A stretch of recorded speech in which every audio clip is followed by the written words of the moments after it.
Hey friends, in this video we are going to study about Western blotting. Western blotting is a sensitive technique which helps in the detection of specific proteins in a sample. तो किसी भी sample में से अगर हमें किसी specific protein को detect करना है तो उसकी डिटेक्शन के लिए हम जो टेक्निक यूज़ करते हैं उसको हम वेस्टर्न ब्लॉटिंग कहते हैं. वेस्टर्न ब्लॉटिंग के अंदर हमारे पास इलेक्ट्रोफोरेसिस जो है वो की जाती है और उस इलेक्ट्रोफोरेसिस का नाम है SDS page, which means sodium dodecyl sulfate polyacrylamide gel electrophoresis. इसको हम डिसकॉन्टिन्यूस जेल इलेक्ट्रोफोरेसिस भी बोलते हैं और ये जो है एग्रोज जेल इलेक्ट्रोफोरेसिस से डिफरेंट होती है. इस तरह की इलेक्ट्रोफोरेसिस में जो कि SDS पेज है उसमें हम एक वर्टिकल फ्रेम का यूज करते हैं instead of a horizontal plate. एग्रोज gel electrophoresis में हम एक इलेक्ट्रोफोरेटिक यूनिट का इस्तेमाल करते हैं जो कि एक प्लेट की तरह हॉरिजॉन्टल फॉर्म में होती है, जबकि SDS पेज या जो डिसकॉन्टिन्यूस जेल इलेक्ट्रोफोरेसिस है इसमें हम एक वर्टिकल प्लास्टिक फ्रेम का इस्तेमाल करते हैं और यहाँ पे हम जो पाउडर यूज़ करते हैं या जो जेल बनाने के लिए हम केमिकल यूज़ करते हैं वो होता है एक्राइलामाइड. तो एक्राइलामाइड जेल का यूज़ करते हैं in case of SDS page और इस टेक्निक का इस्तेमाल करके हम जो है बैंड्स तैयार करते हैं प्रोटीन्स के और फिर इनकी ब्लॉटिंग करवाते हैं जिससे हमें इनकी डिटेक्शन का या प्रेजेंस का पता चलता है और इसको हम वेस्टर्न ब्लॉटिंग बोलते हैं. So in Western blotting, we basically detect the specific proteins in a sample, and for that we perform SDS page, which is sodium dodecyl sulfate polyacrylamide gel electrophoresis. In this kind of electrophoresis, we actually need to form two different types of gel in the vertical plastic frame. So here I have the diagram of this plastic frame which is vertical in nature, and here we can see two different types of gel preparation. तो सबसे पहले इस plastic frame के अंदर जो है वो सबसे पहली जेल जो तैयार की जाती है it's called the running resolving और सेपरेटिंग जेल. तो रनिंग रिजॉल्विंग या सेपरेटिंग जेल की प्रेपरेशन की जाती है और इसकी प्रेपरेशन करने के बाद इसको पॉर कर दिया जाता है सो दैट ये जो है नीचे आके यहाँ पे सॉलिडिफाई हो जाए और उसके बाद हम तैयार करते हैं stacking gel. So two different types of gels are prepared in acrylamide gel electrophoresis, that is separating gel and stacking gel. So let's first of all see the preparation of separating gel. So here in case of separating gel, or we can say running or resolving gel, first of all we need acrylamide. This chemical we use high concentration. तो एक्राइलामाइड jail का हम high concentration में इस्तेमाल करते हैं for the preparation of separating gel so that the pore size can be very small. तो pore size जो है जेल का बहुत ही कम रखने के लिए हम एक्राइलामाइड का जो कंसंट्रेशन है वो काफ़ी हाई रखते हैं. उसके अलावा ये जो एक्राइलामाइड है वो इनर्ट नेचर की होती है जिसके कारण it doesn't react with any kind of proteins which is present in the sample. The next thing that we need is 1.5 molar tris buffer pH 8.8. तो ये जो 1.5 मोलर ट्रिस बफर है ये हम इसलिए इस्तेमाल करते हैं so that it maintains the pH of the gel. तो यहाँ पे जो सेपरेटिंग जेल है इसका pH जो है वो एल्कलाइन रखा जाता है, that is 8.8 and the concentration used is 1.5 molar. Next thing that we need is SDS. This is very important. It's called sodium dodecyl sulfate. It's a detergent which is negatively charged. तो एक anionic detergent है जो कि negatively charged है and the main function of SDS is to break the non-covalent bonds in the proteins which convert them into their primary structure.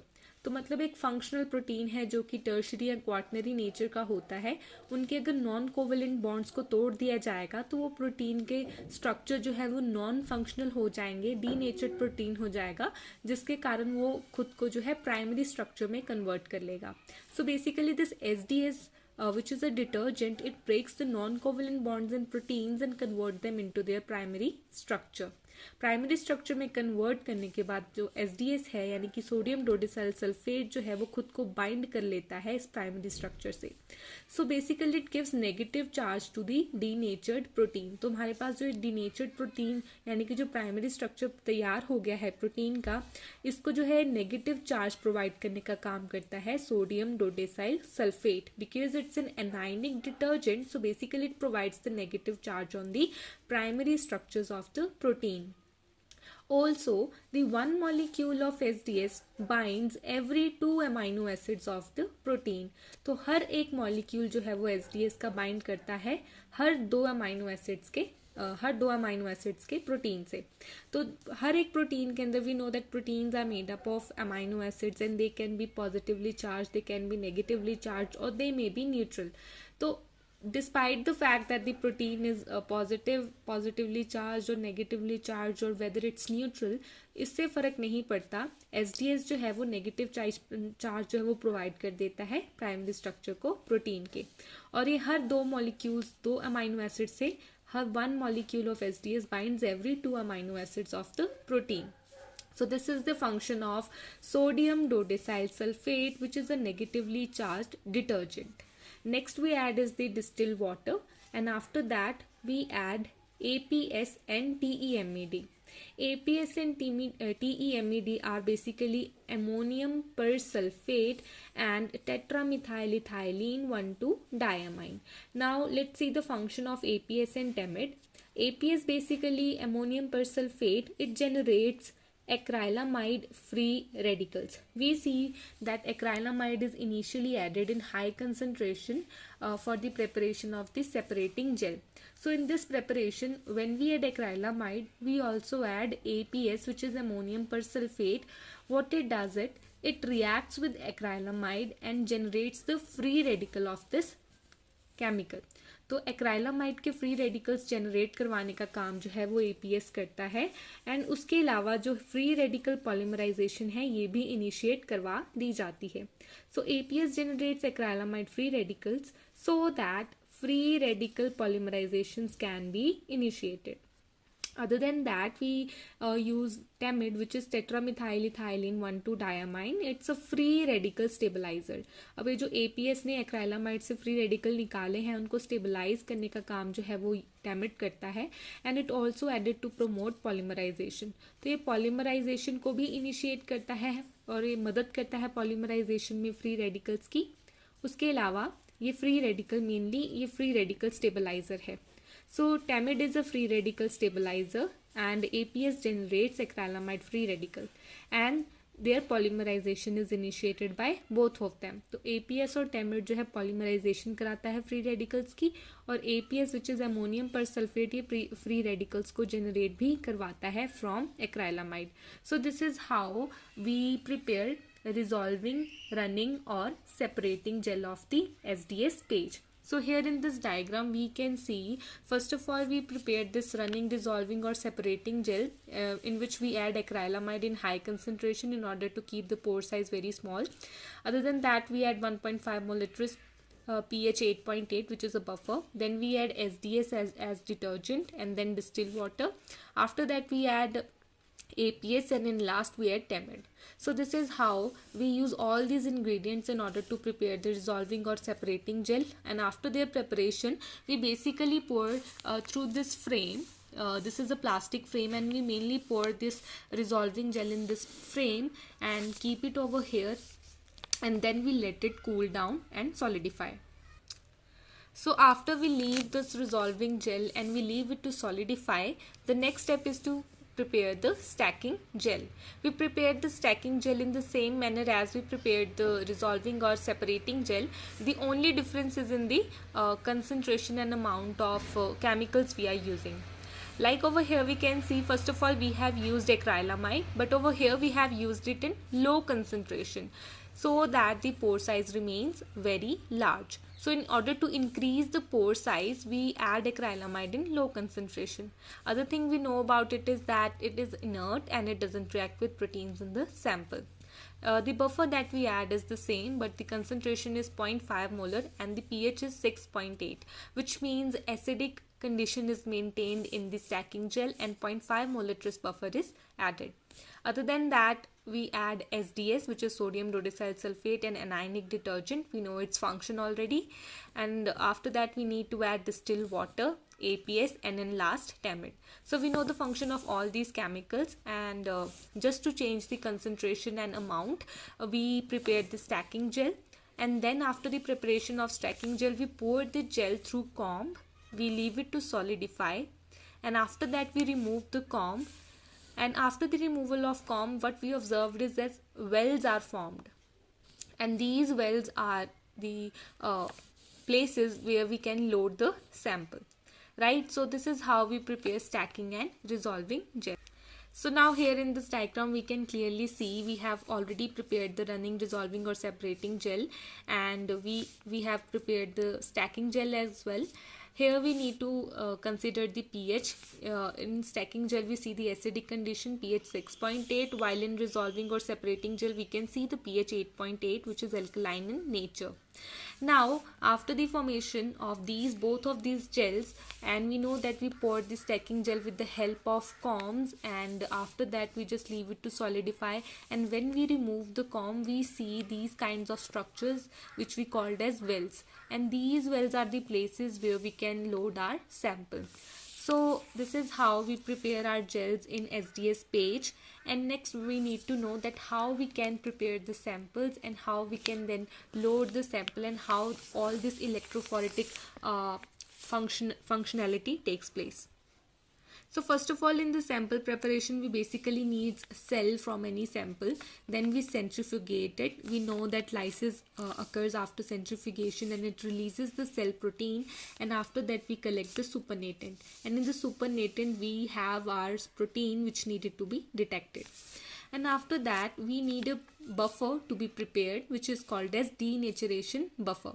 Denaturation buffer consists of the following contents, which is tris HCl buffer containing pH 6.8. तो इस denaturation buffer के अंदर हमारे पास tris HCl होता है, जो कि एक बफर है जिसकी pH 6.8 यानी कि एसिडिक है. Then we add SDS, which is sodium rhodecyl sulfate. After that we need to add beta mercaptoethanol. It's a very strong reducing agent which breaks the sulfur hydrogen bonds of the proteins. And next to it is bromophenol blue dye, which is for the visualization of proteins in the polyacrylamide gel. Then glycerol is added to provide viscosity to the sample, and then in last we add distilled water. Now this denaturation buffer is prepared, which consists of this following content. It is added with the proteins that we have collected through the supernatant. So this protein along with the denaturation buffer is added and prepared and is considered as the sample.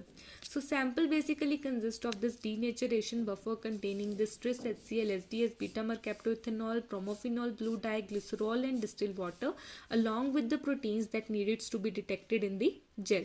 So this is how we prepared the sample. So here after the preparation of the sample, we need to load the sample in the wells. So here we can see the sample consists of proteins and denaturation buffer, and these are the stuffs that are added in the denaturation buffer. Right now after the sample loading, one thing that we need to remember, here we have this electrophoretic unit as a vertical plastic frame, and the wells are formed towards the cathode end.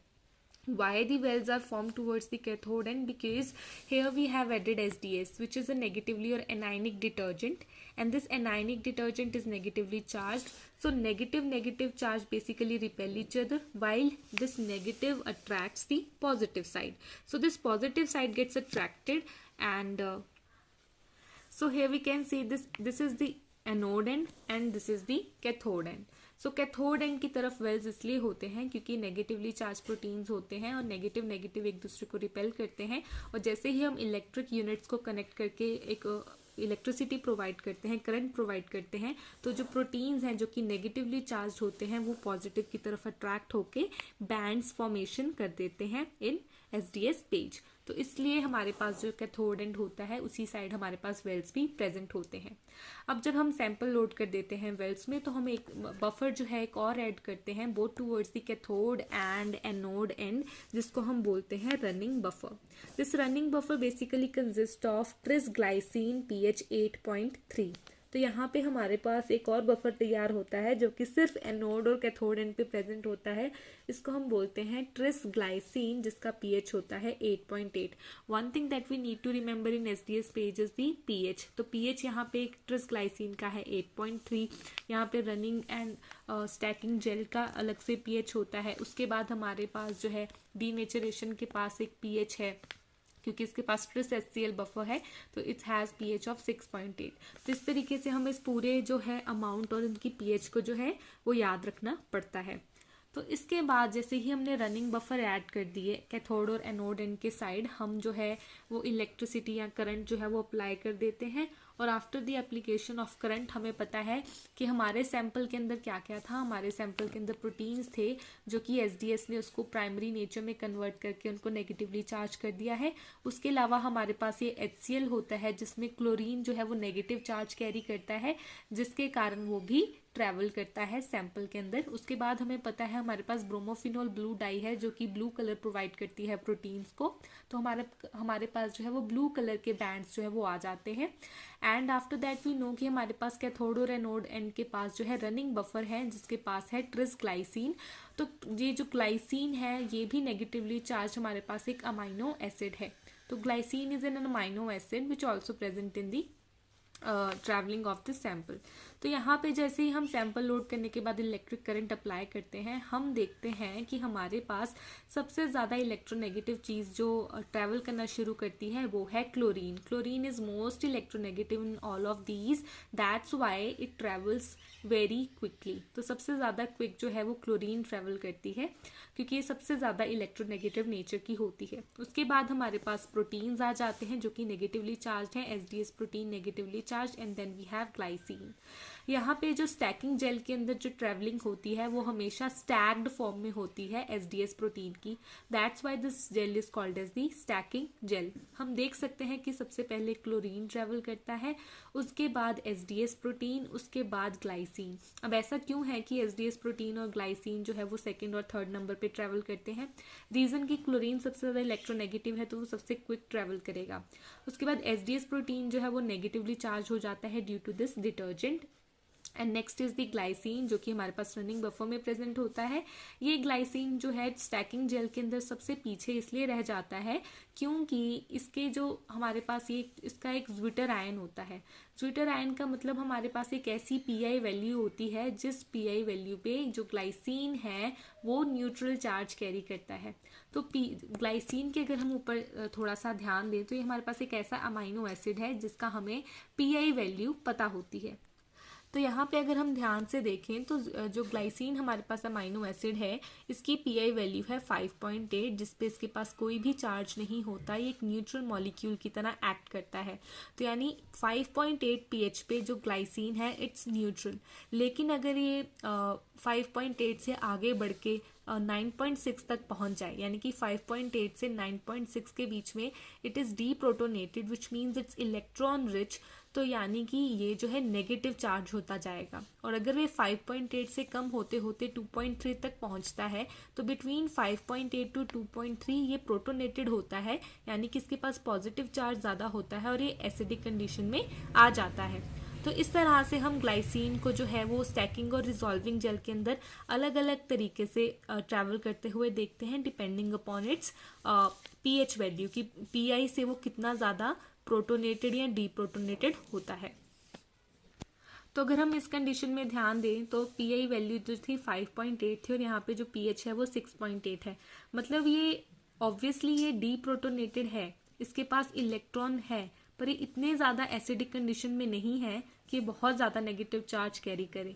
तो यानी कि इसके पास जो negative charge करने की capacity है वो काफ़ी ज़्यादा कम है, जिसके कारण ग्लाइसिन जो है वो सबसे ज़्यादा पीछे रह जाता है as compare to chlorine and SDS। और इस केस में हम देखते हैं SDS जो है वो बीच में ऑक्यूपाई करता है position in between chlorine and glycine, that's why this gel is called as stacking gel। One thing that we need to remember is that dissolving gel is always prepared in larger amount as compared to the stacking gel. Stacking gel come amount में prepare की जाती है और resolving या running jail जो है वो ज़्यादा अमाउंट में प्रिपेयर की जाती है. अब जैसे ही इस जेल को पास करते हुए आते हैं रिजॉल्विंग या रनिंग जेल के अंदर, हम देखते हैं कि क्लोरीन अभी भी सबसे ज़्यादा इलेक्ट्रोनेगेटिव है तो सबसे पहले निकल जाता है. उसके बाद ग्लाइसिन और एसडीएस प्रोटीन की बात आती है. अब ग्लाइसिन का जो पीएच वैल्यू है यहाँ पे 8.8 है और 8.8 पे हमने देखा था कि वो बहुत ज़्यादा डीप्रोटोनेटेड हो जाता है, बहुत ज़्यादा इलेक्ट्रॉन रिच हो जाता है, जिसके कारण ग्लाइसिन जो है वो ज़्यादा इलेक्ट्रोनेगेटिव हो जाता है as compare to SDS protein. That's why it's occupied the second position and both of them they just get out of the solution. तो ये सोल्यूशन में सबसे एंड पे सबसे जल्दी निकल जाते हैं. तो रिजॉल्विंग और रनिंग जेल के अंदर हम देखते हैं कि क्लोरीन और ग्लाइसिन सबसे पहले निकल जाते हैं और सबसे लास्ट में ट्रेवल करते हुए आते हैं एसडीएस प्रोटीन्स. और इनके जो है on the basis of it their molecular weight, इनके अलग अलग कलर के, इनके अलग अलग पोजीशन पे जो है बैंड्स बनना शुरू हो जाते हैं और वो ब्लू कलर के होते हैं due to the addition of bromophenol blue dye. तो हमें एसडीएस प्रोटीन के जो है ब्लू कलर के बैंड्स जो है वो देखने को मिलते हैं in case of polyacrylamide gel electrophoresis. तो इस तरीके से हमारे पास एसडीएस पेज जो है परफॉर्म किया जाता है इन केस ऑफ वेस्टर्न ब्लॉटिंग.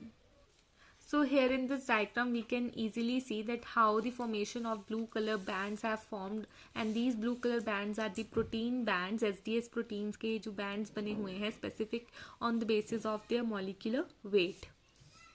यहाँ पे हम देखते हैं जो सबसे ज़्यादा हैवी या हाई मॉलिक्यूलर वेट का प्रोटीन बैंड होता है वो सबसे पीछे बनता है और जब सबसे आगे जो है वो सबसे लाइट वेट प्रोटीन्स जो है उनके बैंड बनते हैं. तो इस तरीके से ब्लू कलर के बैंड्स जो है वो हमें एसडीएस पेज के अंदर दिखते हैं.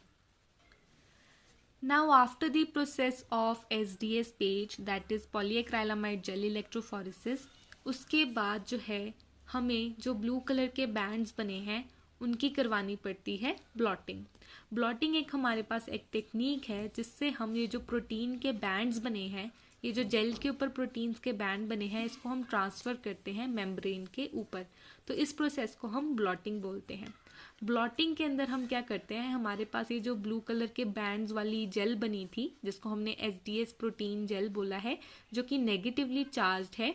ये जो बैंड है ब्लू कलर के, मान लीजिए ये ब्लैक कलर के जो शीट दिखा रखी है, इसमें हमारे पास जेल इलेक्ट्रोफोरेसिस हो रखी है, पॉलीएक्राइलामाइड जेल इलेक्ट्रोफोरेसिस, जिसमें हमारे पास ब्लू कलर के बैंड्स हैं प्रोटीन के. तो अब हम इसको ट्रांसफ़र करेंगे एक मेम्ब्रेन के ऊपर जिसको हम बोलते हैं ब्लॉटिंग मेम्ब्रेन. ये ब्लॉटिंग मेम्ब्रेन मैंने ग्रीन कलर में दिखा रखी है. इस ब्लॉटिंग मेम्ब्रेन जो है ये बनी होती है नाइट्रोसेलुलोज से या पीवीडीएफ मेम्ब्रेन से. ज़्यादातर हम नाइट्रोसेलुलोज मेम्ब्रेन जो है वो यूज़ करते हैं. नाइलॉन या नाइट्रोसेलुलोज मेम्ब्रेन हमारे पास होती है जो हम जिस पे हम ये जो बैंड्स हैं इनकी कॉपी इसके ऊपर डाल देते हैं, यानी कि इन बैंड्स को हम शिफ्ट कर देते हैं इस मेम्ब्रेन के ऊपर. तो इस शिफ्टिंग को हम ब्लॉटिंग बोलते हैं. अब शिफ्टिंग के लिए हम क्या करते हैं कि सबसे पहले हम एसडीएस ये जो हमारे पास जेल जो हमने तैयार की थी जिसमें हमारे पास बैंड्स बन गए थे, तो उन प्रोटीन बैंड्स को हम लेते हैं, उस जेल को हम लेते हैं. उस जेल के नीचे हम मेम्ब्रेन रखते हैं जिसको हम नाइट्रोसेलुलोज मेम्ब्रेन या ब्लॉटिंग मेम्ब्रेन बोलते हैं. और उसके ऊपर और नीचे हम जो है स्टैक तैयार कर देते हैं. जैसे कि ऊपर हम फिल्टर पेपर और फाइबर पैड रख देते हैं और नीचे भी फिल्टर पेपर और फाइबर पैड्स रख देते हैं. उसके बाद हम जो है इस पूरे के पूरे सेटअप को जो है एक बफर टैंक के अंदर रखते हैं और उस बफर टैंक के अंदर हमारे पास ट्रांसफ़र बफर होता है और उस ट्रांसफ़र बफर के अंदर हमारे पास Tris base glycine 20% methanol pH 8.3 हमारे पास बफर होता है. तो Tris base glycine pH 8.3 buffer होता है जिसको हम ट्रांसफ़र बफर बोलते हैं और इसमें 20% मिथेनॉल भी ऐड किया जाता है.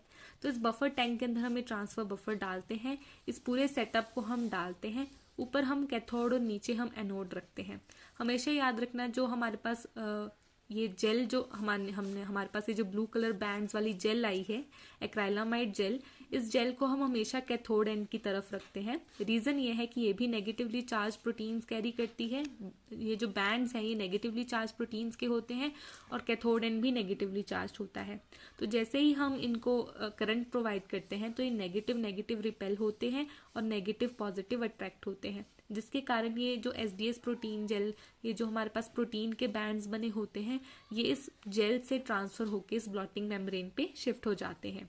तो इस तरीके से हम कैथोड एनोड एंड का यूज़ करके कैथोड साइड की तरफ बैंड्स रख देते हैं प्रोटीन के और प्लॉटिंग मेम्ब्रेन जो है एनोड साइड पे रख देते हैं, और इनको हम बफर टैंक के अंदर डाल के, ट्रांसफर बफर के अंदर डाल के हम इस तरह से करंट प्रोवाइड करके जो है सारे के सारे इस बैंड्स की कॉपी जो है या पूरे के पूरे प्रोटीन बैंड्स को हम ब्लॉटिंग मेम्ब्रेन के ऊपर शिफ्ट कर देते हैं, जिसको हम ब्लॉटिंग बोलते हैं। अब हमने देखा कि ट्रांसफर बफर जो हमने ऐड किया था इसके अंदर हमने 20% मिथेनॉल भी ऐड किया था। तो ये 20% मिथेनॉल का काम क्या होता है? बेसिकली जो मिथेनॉल है इसका काम है to remove SDS from proteins, क्योंकि हमें सिर्फ स्पेसिफिक प्रोटीन्स की डिटेक्शन करनी थी और एसडीएस अब हमें नहीं चाहिए, तो एसडीएस को रिमूव करने के लिए हम 20% मिथेनॉल का इस्तेमाल करते हैं इन ट्रांसफर बफर। उसके बाद हमने ब्लॉटिंग मेम्ब्रेन ले लेते हैं। उस ब्लॉटिंग मेम्ब्रेन के अंदर हमने देख लिया हमारे प्रोटीन्स अब आ चुके हैं। जैसे मान लीजिए हमारे पास एंटीबॉडीज जो हैं वो इस नाइट्रोसेलुलोज मेम्ब्रेन पे ट्रांसफर हो चुकी हैं। अब हमें उसके ऊपर और एंटीबॉडीज डाल के उनकी रिएक्शंस देखनी है या एंटीजन्स डाल के उसके रिएक्शन देखने हैं। तो सबसे पहले हम डिटेक्शन के लिए जो है हम यूज़ करते हैं, जो हमने ब्लॉटिंग मेम्ब्रेन पे जो प्रोटीन आई है उसकी डिटेक्शन के लिए हम फ्लोरेसेंट इमेजिंग मशीन या एक्सरेज का इस्तेमाल करके इनको डिटेक्ट कर लेते हैं। यहाँ पे हम मान लेते हैं कि हमने इस प्रोटीन को डिटेक्ट किया था। ये जो प्रोटीन है प्राइमरी एंटीबॉडी, इसको हमने डिटेक्ट कर लिया था। प्राइमरी एंटीबॉडी की डिटेक्शन के बाद हम क्या करेंगे, हम उसकी बेसिकली हम रिएक्ट कर रहे हैं उसको सेकेंडरी एंटीबॉडी से या किसी एंटीजन से, और उसकी प्रेजेंस को हम देखना चाहते हैं कि कौन सी पर्टिकुलर एंटीबॉडी किसी हमारे दूसरे एंटीबॉडी के साथ रिएक्ट कर रही है कि नहीं। तो हम उसके लिए क्या करते हैं, एक सेकेंडरी एंटीबॉडी ऊपर से ऐड कर देते हैं जो कि लैब में सिंथेसाइज की जाती है।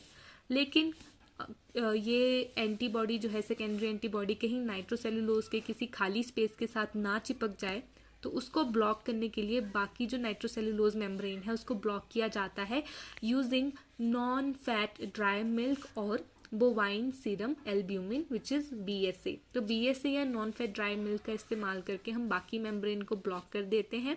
हमने जो एंटीबॉडी अभी हमने डिटेक्ट की थी थ्रू वेस्टर्न ब्लॉटिंग, उसके ऊपर हमने रिएक्शन करवा दिया सेकेंडरी एंटीबॉडी का जो कि एंजाइम लिंक्ड है।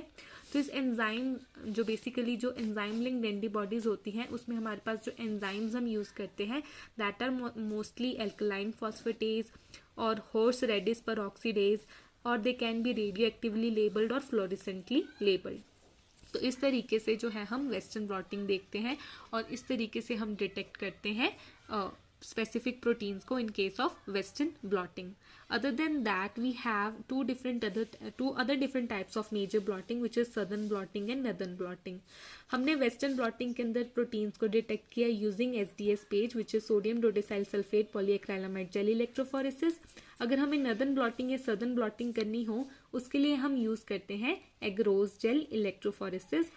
And in southern blotting we detect DNA, while in northern blotting we detect RNA. So we will study both of these techniques in the other video. I hope that you liked this video, and if you did then please don't forget to like, subscribe, share, comment. Thank you.